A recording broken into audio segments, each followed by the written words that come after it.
I'm going to be welcoming my panelists, my guests. There's one who's a bit late. He's going to be joining us. So let's start with Kinda Brahim, Director, Content Partnership, Twitter, Middle East and Turkey. OK, so I'm going to be saying all the names. Please come and have a seat, like just the way we have the order on the screen. Hamad is going to be joining us, so that's his chair. We have Sefki Gur, VP of Marketing at OSN. We have Omar Osman, Commercial Director at Al-An TV. And we have Mark Abu Jawdi, Head of Content, Deezer, Middle East and Turkey. And finally, we have Layla Hamadi, founder of Finial Media. Is Hamad here yet? Yeah. Hamad. So we have Hamad Malik, CMO, Stars Play. Yeah, here.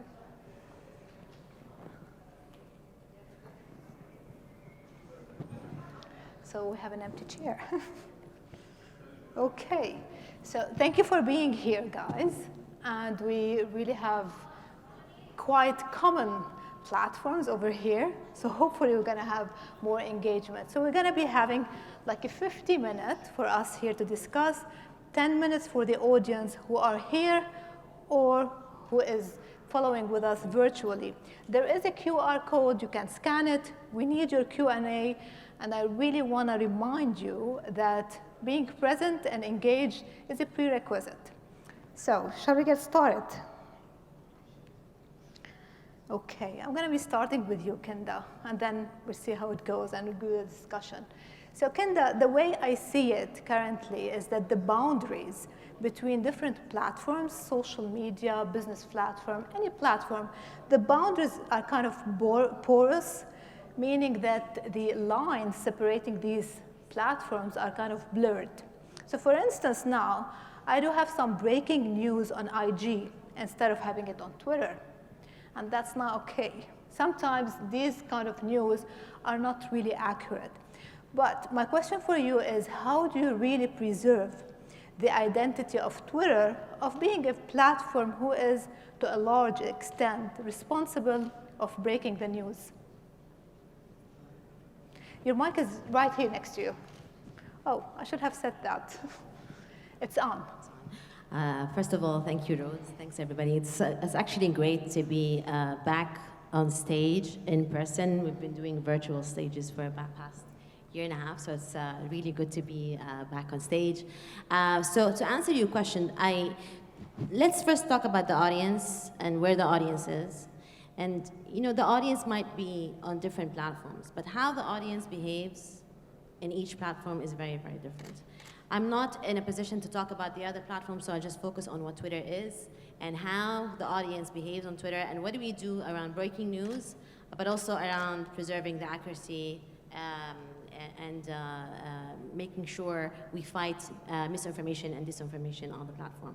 So when we talk about Twitter, Twitter is what's happening and what's happening in the world and what people are talking about. So what that means is that whenever something happens in the world, it is on Twitter at the right moment. So this is how it's meant to be. It is a real-time platform. It is still a real-time platform, and people flock to Twitter because they want to engage in real-time events, be it breaking news or what I call live events. And there could be, for example, sports events or entertainment events.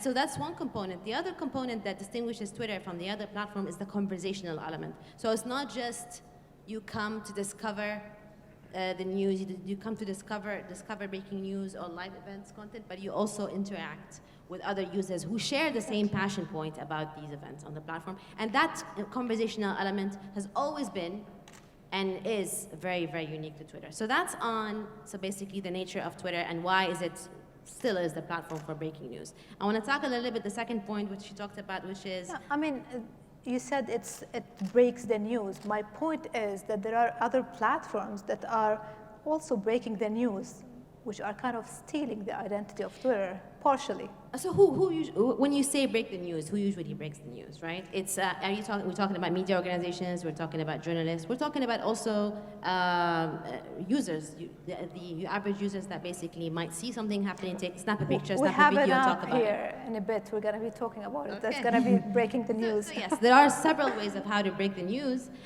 but the advantage of Twitter is basically not only it is a source for a user to discover breaking news, but also for these media organizations. As part of my job, I partnered with news organizations to help them basically grow their reach on the platform and maximize their use of the platform. And what we see is that media organizations and journalists not only use Twitter to cover news, they discover and they cover news, and they do it in real time. Our media partners basically break news on Twitter before sometimes they break it on TV, on their website. Yeah. So in that sense, it is still the platform for breaking news. Yeah. I'm not sure if that answers your question. Yeah, it does. You're going to tell me in a bit how you preserve the standard. Well, Yes. let me move to Omar because I'm seeing something happening in here. So Omar, Khabir is the app which I believe is going to be rebranding soon in Naisha Lan. So it's an app which is totally a sheer mere user-generated content, mainly news. And you do encourage amateurs to kind of break the news. Now, how do you build a robust verification system and you make sure that those amateurs don't distort the news and the truth eventually? Thank you, Rose. Vetting news isn't a new thing. I mean, vetting news has always been required in traditional journalism, pre-social media. It's always been something you need to verify. But nowadays, with disinformation and sometimes deliberate disinformation, you need to be careful that what you're receiving is in fact accurate. So what we've done, and we felt that partnering with citizen journalism, and last year when we launched Khabir, the idea was to partner with these citizen journalism content contributors around the world to allow local journalists to contribute to the platform. By building that network, you widen your sense. Nowadays, everyone has at least one lens in their pocket, if not multiple. Access to internet, access to the likes of Twitter, access to be able to share and distribute news. So by doing that, we felt, okay, if we widen our network and we widen our ability to reach these citizen journalism, we are able to then work with them closely, empower them. And Khabir is a physical embodiment of empowering the local journalists or citizen contributors around the world. And that's how we've built that, and we hope to grow that in the soon to, thank you for revealing, rebrand. Yeah, I mean, now my question is for both of you. How do you really preserve the standards? Because this is not a fashion news, this is like political news, economical news, all sorts of news. So that's really very, very sensitive. How do you guys preserve this? Sure, I can start. So, I mean, the challenge of misinformation is really, it's bigger than just a platform challenge or an internet challenge. It's misinformation and fake news have existed forever. And it's the responsibility of all platforms to basically help in mitigating that. So there are several ways that we work on to make sure we preserve the integrity and make sure that we provide users with the most reliable information. I'm going to mention a few examples. So, I mean, the most basic one is obviously we work with trusted and credible media organizations and journalists so that we make sure basically we are surfacing this premium, high-value, authentic content.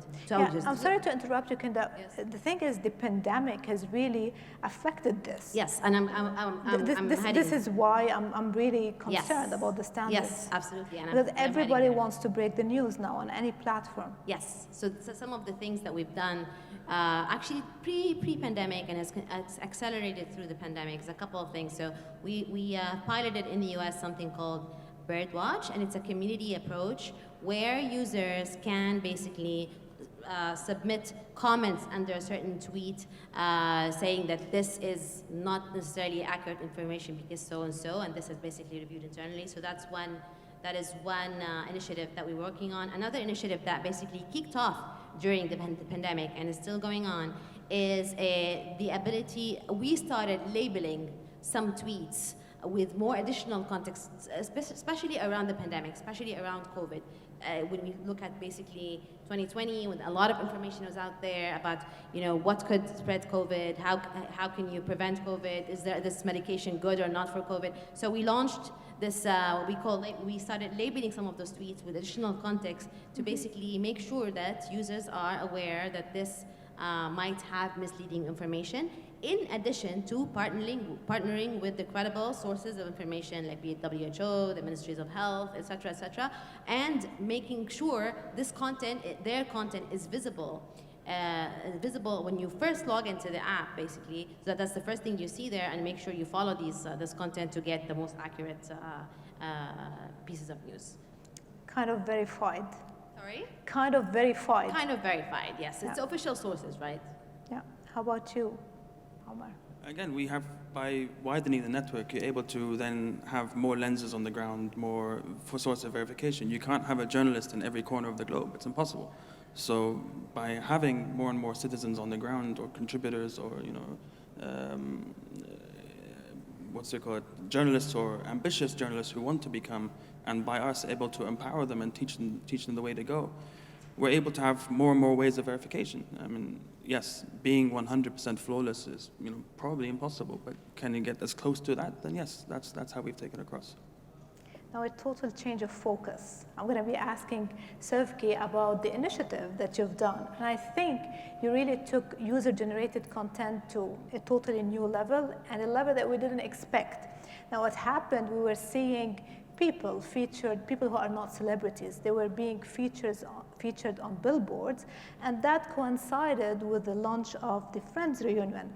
We had Big Rossi and Chris Fade. They were promoting this. Now, how does this really nurture the bond between the viewer and the platform?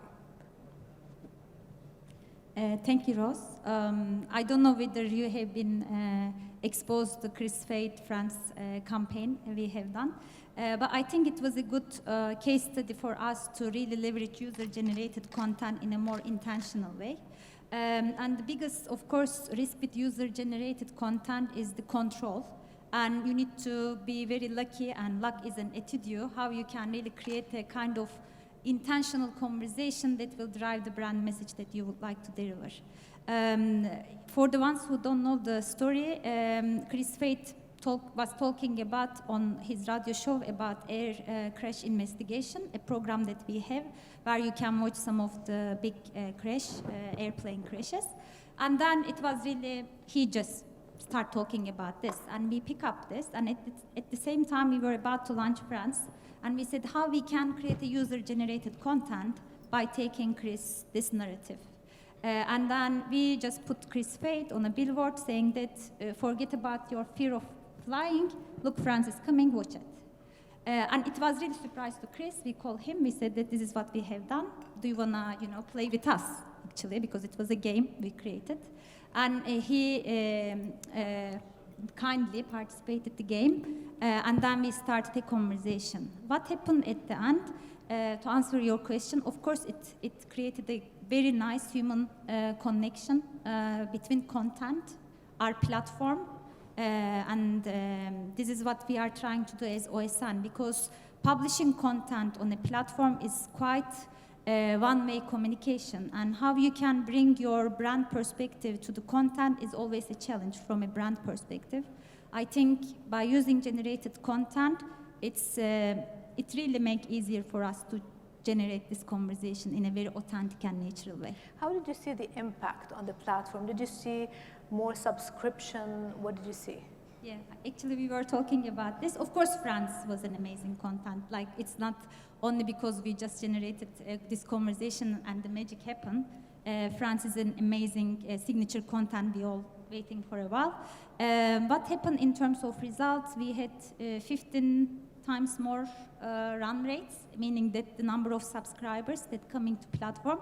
And we were also discussing about this, the biggest challenge for subscription business, the churn. People come, but they also go. But the beauty of it, because people come in a very natural way, because of a nice brand conversation, they stick with the brand. So I think it has a very positive impact, not only in terms of increasing the sales, but also in terms of loyalty. The bond. Yeah. The bond between the viewer and the platform. Definitely. Another change of focus. I mean, we do have diversified people over here, and we will have more synergy, I guess. So let's move to music streaming. And we have here Deezer and we have Finial. So let's start with Mark. Mark, when we talk about Deezer, it's actually, I think the mic is That's on. on, yeah. So when we talk about Deezer, it's actually not just a music platform anymore, music streaming platform. We have seen podcasts, and actually they were a bit unexpected. But what was actually so much unexpected were genres like fiction, drama, series. That was a bit like totally unexpected. So where are we heading on on-demand streaming platform? What's happening? Yeah, I mean, as you mentioned, it's the new trend. They were picked up quite a bit before pandemic, but we saw a lot of traction on that vertical. And yeah, we jumped on so many projects in terms of like creating our own podcast to have diversity on the local level. So whether we saw also new trends, which you mentioned, like fiction or health, wellness, or true crime, stuff that we also tapped into based on what we've been seeing on trends. So it's on a podcast, I think, and Leila can also I'm getting to Leila soon. talk more about that. I think it's still like there's a lot of things will be happening on that vertical. It's just the early phase for that vertical, at least in the region. I'm saying it's been picking up quite fast. So yeah, and we've been following the trend. I mean, in terms of variety, in terms of like availability of content, and how we start communicating this vertical more than before. I mean, obviously streaming was always about audio, about songs or music or albums. So we went also heavily in terms of how we communicate podcasts and how we communicated on different platforms, whether Twitter, of course, how we create a conversation about what's your favorite show, and this is how we started also using those platforms to conduct, if you want, data about what we need to produce or what people are expecting in terms of podcasts, and the traction's been quite amazing, and yeah, we're seeing a lot of traction, and there's a lot of potential of growth in a couple of years and months, for sure. But the pandemic made things really go out of the expectations. Is this still going to be the case after that? I mean, we're still in the pandemic, but we're back to normal. I mean, so the way music, I mean, there's a lot of entertainment that happened around pandemic. So many people like focused on stuff that they never probably were consuming when they were busy or going to work a lot.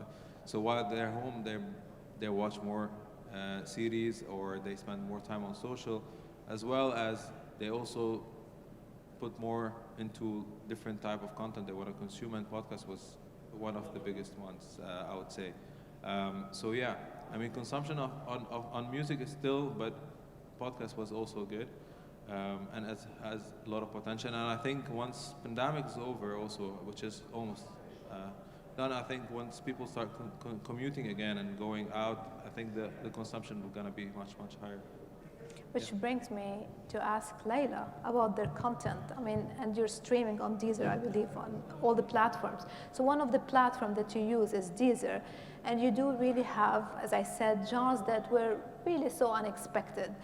If I want to name like a couple of them, you have Juha, and you have 1001 Nights, which are things that we never thought would be on audio, especially that we passed through a phase where audio was like suffering.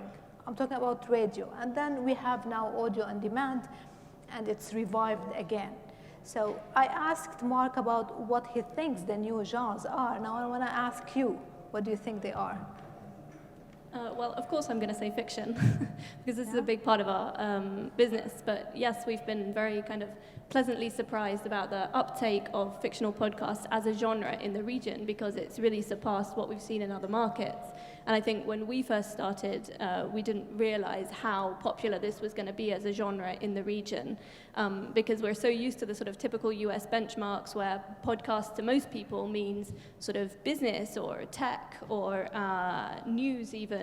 True crime was one of the big genres that made podcasts become super popular back in the day.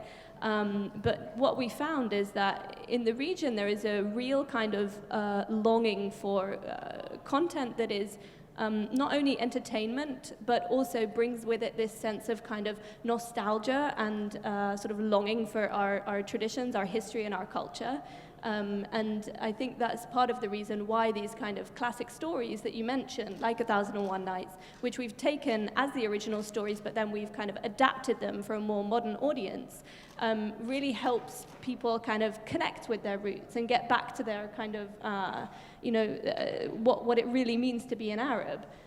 Because what we found is that, a lot of the more sort of mainstream media often doesn't resonate with younger generations, right? So it's often catering to a sort of older demographic. And I think people need a sort of outlet for more sort of authentic, relevant content, but that is still tied to the very strong traditions that we have in the region. And so I think that's part of the reason why the classic stories work. But actually, for us, when we started venturing out into more kind of contemporary drama series, that also did really well.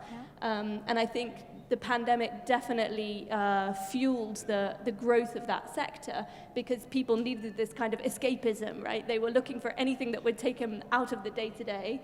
And with the kind of content that we produce, which is more sort of audio theatre than anything else, it's really very, very kind of escapist, that gave them the opportunity to start consuming something that would sort of take them a little bit away from the day-to-day reality. And that's part of the reason it's grown so much in the last couple of years.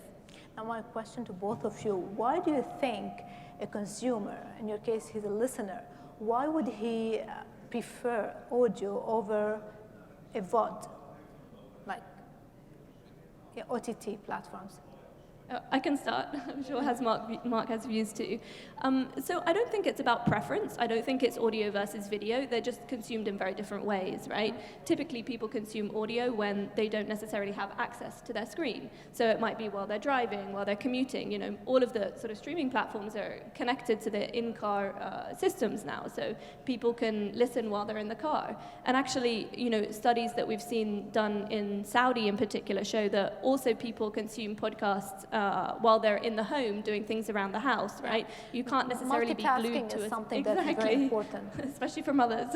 Yeah. So people, while they're cooking or while they're doing some domestic chores or things around the house, that's where I think audio comes into play. I'm seeing people even at the gym not listening only to music, they're listening to podcasts. Gym also is, yeah. I mean, because it's something that you can play without having your screen on, and you can still consume it or learn from it. I was gonna also say, in terms of the development of podcasts here, we saw also a lot of gaps that Finial, of course, tapped into, and there's also still gaps in terms of topics that we work with Finial on, which is a sleep podcast for the first time in Arabic. Sleep podcast, which is I need one. where we tapped into during pandemic we found out that a lot of people are suffering from anxiety or lack of sleep, so we also wanted to bring something that resonates with the region, so we created the first sleep podcast with Finial, and it also comes with a lot of elements that also helps you beside narrative and stuff. And we did the first true crime also podcast, which is from the region as well. So there's a lot of also diversity that this region still has to find or to discover, and there's a lot of potential for sure on podcasts. So there's still room to grow on the audio on-demand platforms. I just want to add to that, if it's of course, please do. I definitely agree. It's not a preference of audio versus video, and what we've seen is basically as an evolution of customer preferences, an evolution of how they consume content. But the pandemic has accelerated adoption of basically VOD platforms, podcast platforms, streaming platforms, and even social media platforms. So we've seen accelerated quarter-over-quarter growth of monetizable daily active users. Our video views are at the end of Q4 2020, they were at 3.5 billion views per day, but also we're seeing acceleration of live audio because we launched Twitter Spaces, which is it's a feature in Twitter where you can have live audio conversation, and we've seen a very high uptake, especially in the region as well, where a lot of people are spending a lot of time talking about all sorts of topics, like you said, something cultural related, politics, business, entertainment. So it's not it's not one versus the other, but really it's just Yeah. overall spending more time online and, like an evolution of what formats of content are they consuming. I mean, I agree with you, but what happened during the pandemic, I mean, as an analyst, I was looking at the consumption trends. We were consuming more. I mean, whether it was video, whether it was audio, whether it was any platform. But now it's starting to stabilize again. So this is the question when they will compete again. This is why I asked that. So, which brings me to Hamad. Now we're back from the audio on-demand platforms to the video on-demand. And the pandemic has obviously helped you with boosting your content. And it was actually probably on the expense of the linear TV. But my question here for you, where do you guys stand out from linear TV? And where do you compete? Where do you overlap? Because that's, I think, something that we're still discovering. Sure, yes. I believe, just building on what Leila was saying and what you said, Kinda, I mean, I believe that multiple platforms can coexist. So I think in a lot of panels and in a lot of discussions, there is pitching platforms versus each other. I don't personally subscribe to that point of view. I think, the space is huge. Companies, platforms, everybody can coexist. I think where we compete with linear TV is for eyeballs.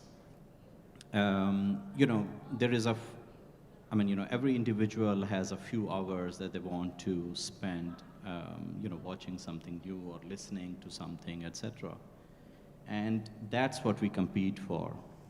Yeah, right? and That in time a way and that you do eyeballs. compete with the audio on demand because, as you said, there's a limited time where we consume everything. So everything competes with everything. Sure, yes, and in that sense, then we are competing with, I don't know, theme parks. We are competing with everything, right? But I think where OTT is different, and more that is getting established all over the world, is that OTTs have found the right formula to bring the premium content to the audiences at an affordable price in a way, shape, and manner in which people want to consume it, right? So I started, I didn't start my career in pay TV, but I worked in the two largest pay TV companies in this region.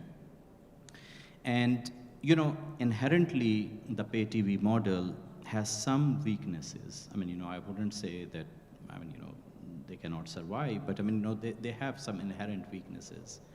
When your package price is at $100 or $115 or $120, there's a limit to how big your addressable market would be.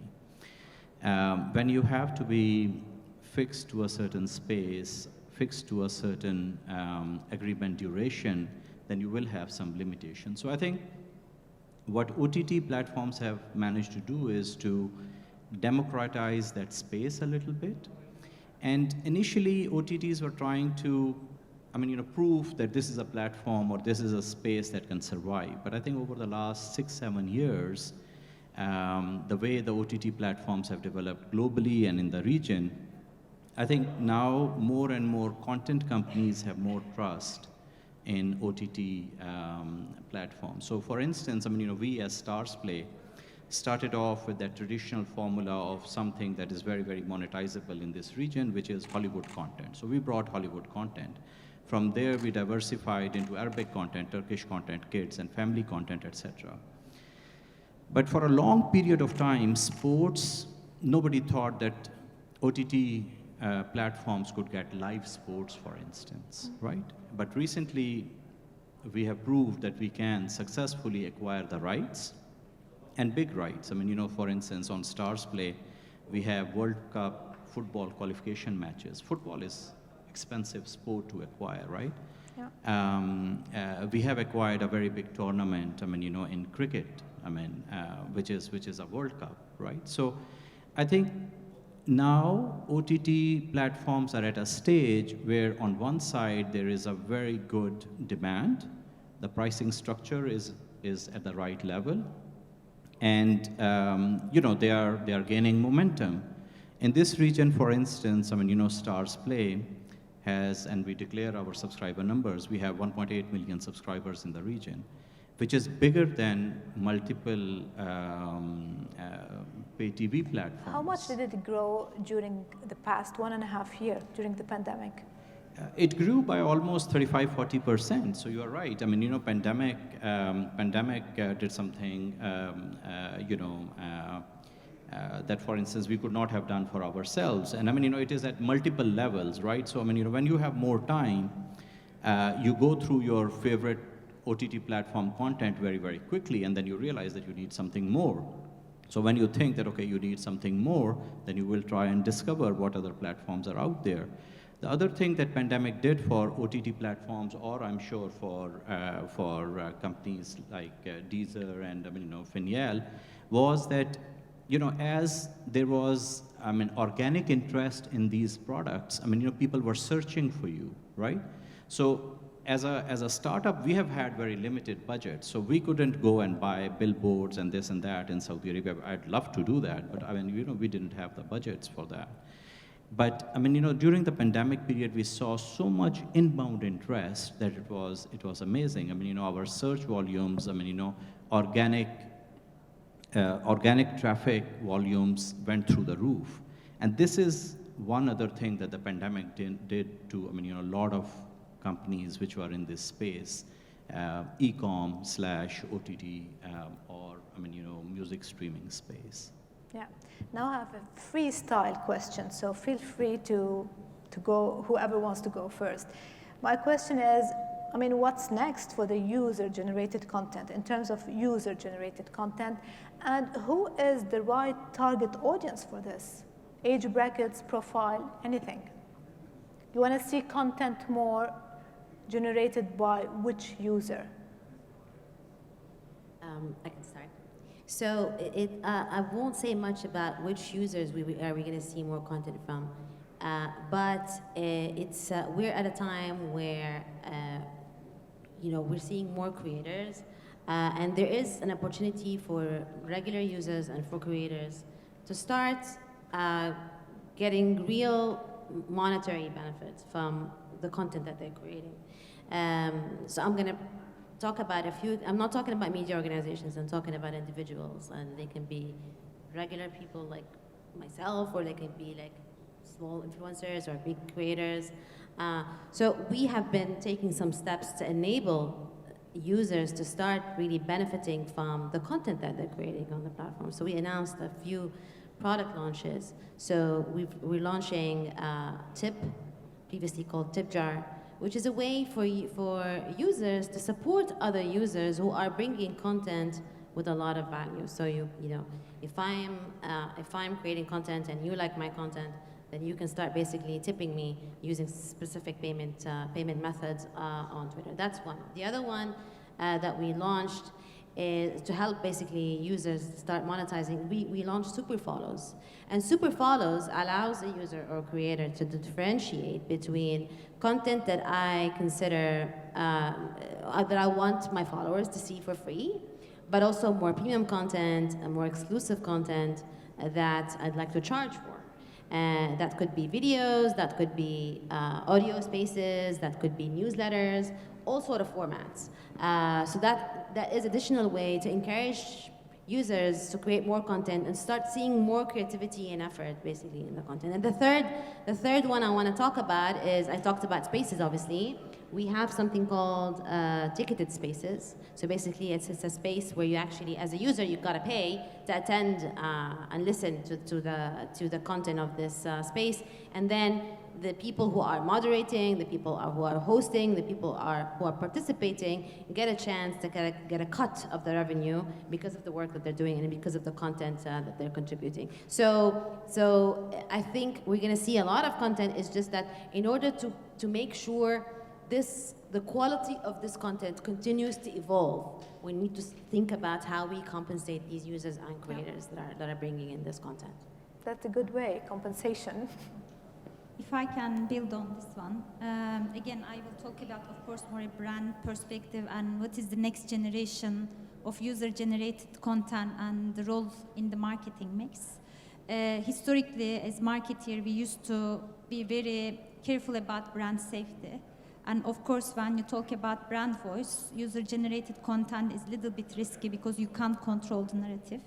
But I think we are moving to a stage where user-generated content will be the core of marketing, because what consumer says is quite critical how the rest of the consumer perceive your brand. And brand voice is very similar, very close to the consumer voice. And what we are trying as a model at the moment, we have like 400, 500 content lovers. Whenever we have a piece of content that we wanna land in the market, to increase the marketing efficiency and create the conversation, meaningful conversation, we just go them and we share our message with them and we leave them, whether the narrative is negative or positive, we are not concerned about anymore of this brand safety, because sometimes hearing negative is a learning for the brand.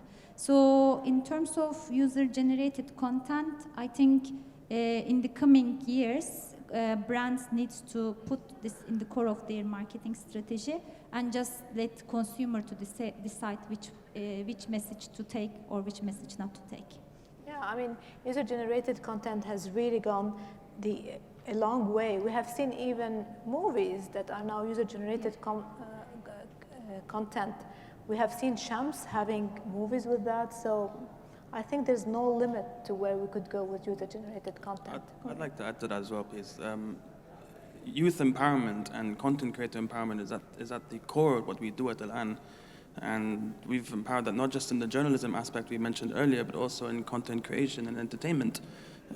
We seek and look for those who have concepts, ideas, ambition, the will to learn and grow in developing content. Because at the end of the day, you find the skeptics who tell you nobody watches TV, but we don't work like that, because irrespective of the screen you use, tablet, phone, TV, smart TV, irrespective of what it is, you find our content there, social media as well. So we look for that in the concept. It could be cooking, it could be sports, it could be restaurant reviews, it could be whatever it may be, in addition to journalism. Yeah. And we push to find those ambitious content creators, age, location, irrespective, and we tend to support them. Yeah. How about user-generated content with you guys? Shall I go? Yeah, so I think, we talked a lot about how demand for podcasts increased a lot during the pandemic. What we didn't talk about was how much increase there was in the supply as well. And a big, big part of that is not, companies or networks like ours, was just regular individuals who decided, now is the time for me to start my own podcast. And I think, that was driven by a couple of things. One is that people had a lot more time on their hands and were kind of stuck at home and were starting to explore, had an idea for a podcast project on their minds for some time and finally decided, okay, now's the time I'm going to sort of take the leap and go for it.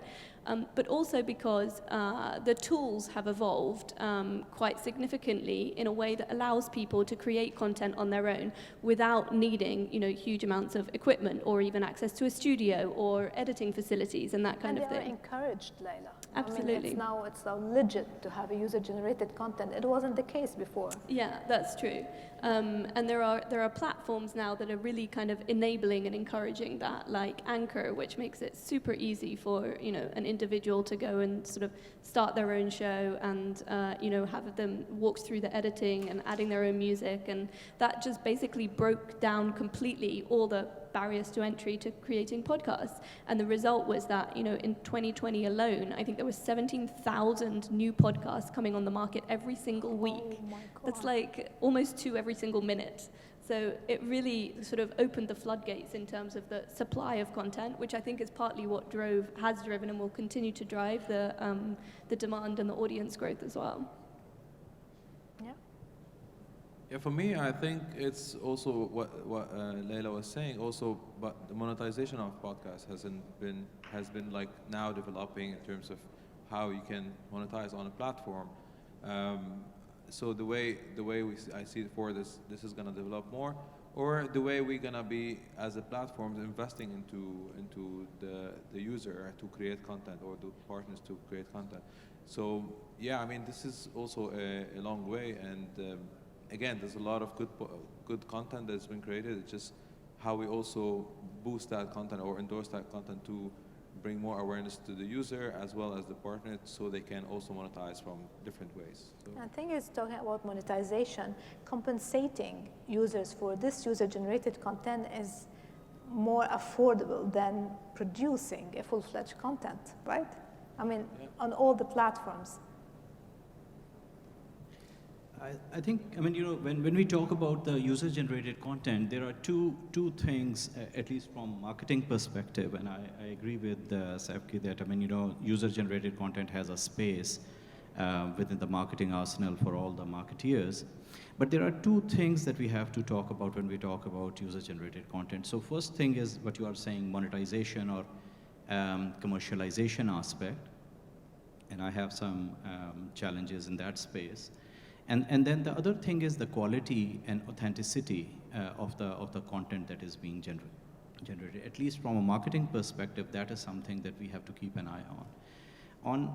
I mean, you know, when we are talking about consumer-generated content being generated for brands, this space got hyper-commercialized very, very quickly in the space of a few years, right? I mean, you know, as you said, Laila, during the pandemic period, anybody and everybody who thought that they had a few hours on their hand came up with this idea that, oh, I am an expert at XYZ and I can talk about that. So my 13-year-old son came to me and he said that he wanted to drop out of the school and he wanted to start his own podcast, and probably he thought that he could earn millions out of that, talking about tennis and how to pursue a commercial or a professional tennis career, etc. So when that starts happening, it's a challenge, right?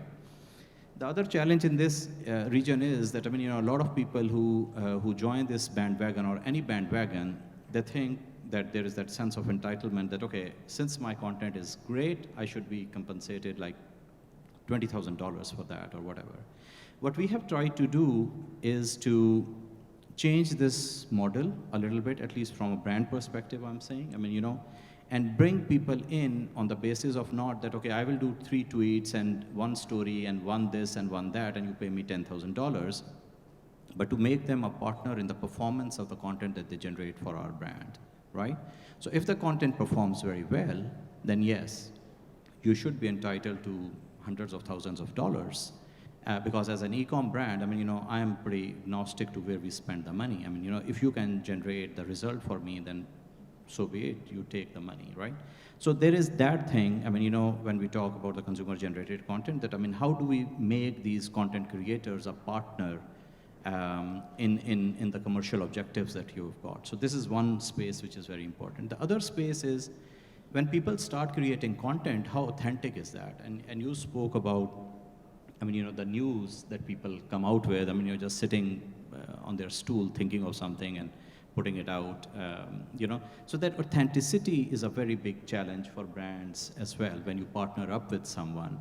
And I see a lot of influencers and a lot of, I mean, you know, bloggers talk about one brand one day and then talk about another competing brand the next day and so on and so forth. In our case, at least, what we have tried to do is to rely on our own, I mean, you know, develop and nurture some people who would have that authentic voice in the market. So for instance, one of our success story as an organization is that in 6 years, we started from zero and have become a brand that is competing with Netflix and Amazon, etc., right? So, and we are a homegrown brand. So we feel that our CEO has a very authentic voice when it comes to startups, streaming, leadership, nurturing local talent, investing in local talent, investing in local content, etc. And probably you'll be glad to hear that he uses only 2 platforms to talk about all of these things. One of them is LinkedIn, the other one is Twitter, right? And he is an authentic voice in our industry. So when he says something among leadership topics, this and that, and then he says that, okay, Profit is a series that we have got, and it is something that, I mean, you know, VC folks or businessmen can watch, it's an authentic voice, right? Again, we had a social media manager who was very, very interested in fashion, etc., and we nurtured her to make that transition between fashion and content, etc. And she would come up with content angles that were very, very authentic. So to a degree, I feel, yes, there is a lot of user-generated content, and there is a space for user-generated content in marketing, but you have to still see what works for you as a brand, whether there is a good brand fit. Do you need to do that? Do you need to start paying hundreds of thousands of dollars to others to talk about your brand, or are there other more efficient ways of achieving the same result? So in this space, I would say these two things, at least from my point of view, are relevant, and I just wanted to highlight these two. Thank you, Hamad. That's quite interesting. And thank you, guys, for the lovely discussion. And I think this brings us to the Q&A of the audience. And I really hope you did engage with us.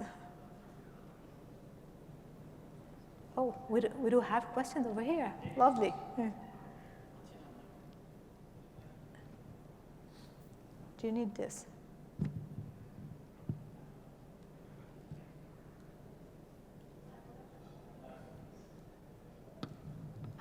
Thank you, everyone. That was amazing. My question goes to Mark and Leila. I'm quite interested in understanding how podcasts are growing in the region. Can you share some statistics or some numbers? Sure. Well, 2020, we grew at around 25% every month in terms of our audience, and we typically measure podcasts in terms of downloads, right? So downloads across multiple different platforms. One of them would be Deezer, but we're also available on many other platforms. And across the board, every single platform, we saw huge growth, and it's continuing into this year. Yeah, as Leila mentioned, I mean, we start seeing the growth before pandemic, but it's everything boosted pretty quickly during pandemic. Which is around like 20 to 22% on Deezer itself, and everything reflects, I think, almost the same. But as Deezer and other platforms, because the region is quite, still in the early stages. So we're one of the people that started podcasts in the region. So probably we saw that impact more than anyone else. So. Yeah, that's probably it. And which countries in the region are the most receptive to podcasts?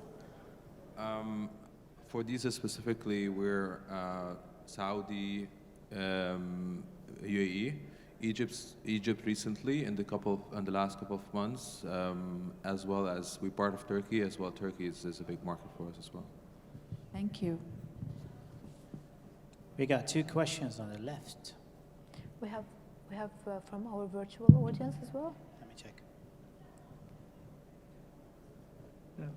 Hi, my name is Dr. Sabir. I'm an assistant professor in American University, Ras Al Khaimah. I have questions for Hamad and for Mark, both. So I'll start with Hamad. I would like to know your opinion on original content, because I think when you talk about OTT, for the very survival itself, I would say that original content has become very important as a key differentiator for people to stick around with one platform. So what is your opinion on original content, and what is Stars Play doing in terms of original content? Question for Mark is, the best part about podcast is it is open distribution. I mean, if you launch a podcast, it can be multiple platforms. But we have seen a lot of big platforms trying to get exclusive content. So what is your opinion on hosting exclusive content, which is only available in your platform?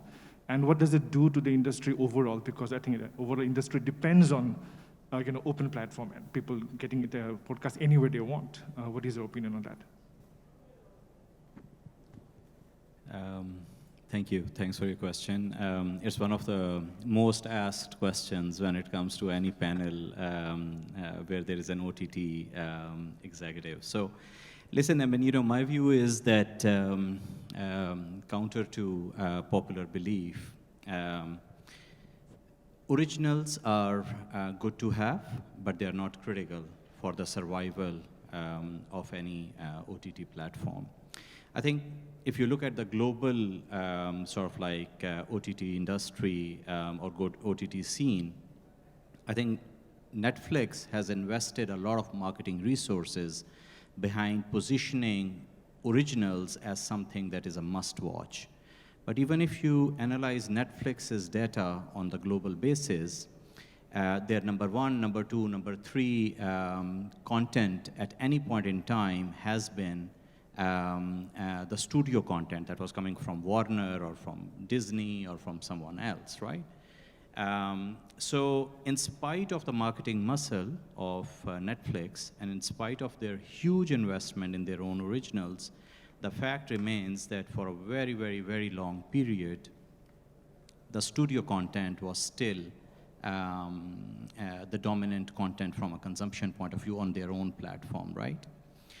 Having said that, I think where there is a logical, I would say, reason to invest in originals is when you can find a niche idea or an idea that you feel nobody else is tackling in the way, shape, or manner that you want to tackle it in, then you go out and you produce something on your own.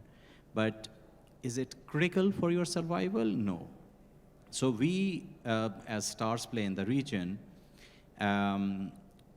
thrived for first 3-4 years of our, after we established our company without having any original.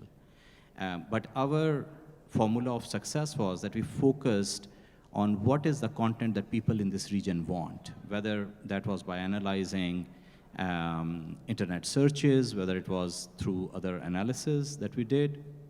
We tried to identify what is it that people want, and we brought that content to them. So I think this is my personal view. You might hear a different view from different people, but this is what I think. If I may, because I have a slightly different perspective on this.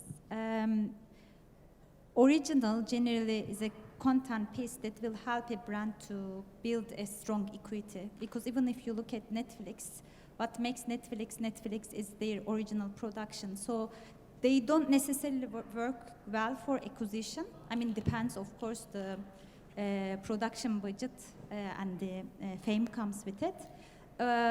Because we also have OTT business, what we have seen, if you have very good quality, premium quality original, it really adds lots of value to the perception of the brand or proposition. Because what differentiates a platform being a publisher or a real brand, I think it's definitely having original production. On top of this, it's also responsibility, because especially in this region, having, we discuss about, consumer would like to express, talent would like to express.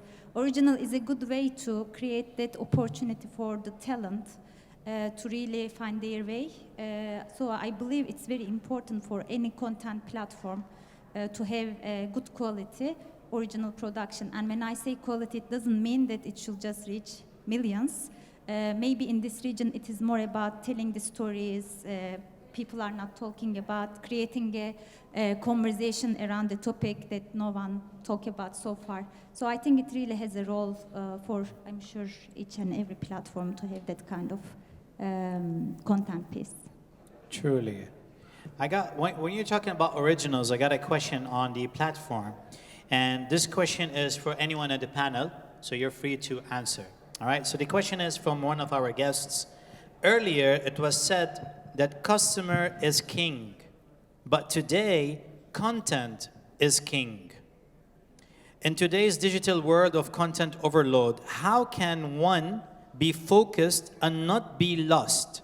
Is video content replacing the static images and blogs these days? That's the question. I guess Hamad has an answer. So I will pretend that I have the answer. Okay. Listen, I mean, I think content overload is a very real problem right now. I mean, there are so many platforms, so much content. I mean, there is free content, there is, encrypted or paid for content, etc. I think one of the responsibilities that the OTT platforms, at least, who ask people to pay for the content, one of the responsibility that we have is that if someone has 1 hour, they should not be spending 20 minutes trying to see what content they should be watching that night, right? So for us, one of the biggest focus that we have is that through deployment of different recommendation engines on our platform, we want to constantly analyze what is it that you are looking for, right? And then try to present the most relevant content to you as quickly as possible so that you can start watching something rather than spending 20 minutes trying to discover what you should be watching. So I think this is one of the things that we realize, that there is a lot of content out there. There is a lot of content on our own platforms. I mean, on OSN, on Bean, on wherever, Netflix.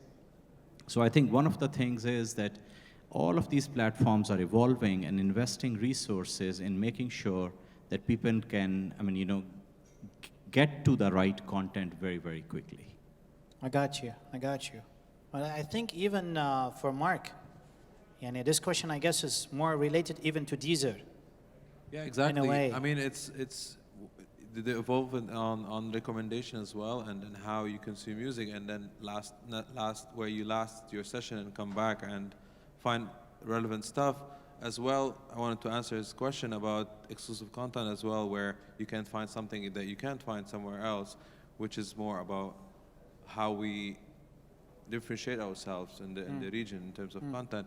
And talking about podcasts itself, and echoing what Howard was saying, what we try to do is to tap into unproduced or stuff that is lacking in the market in terms of topics. And we produced talking about the sleep podcast, the Arabic sleep podcast, which is something that we found is very, very important here, and no one tapped into it. We got a lot of traction about that, as well as the first podcast, which has got us a huge MAU. We did the first Saudi.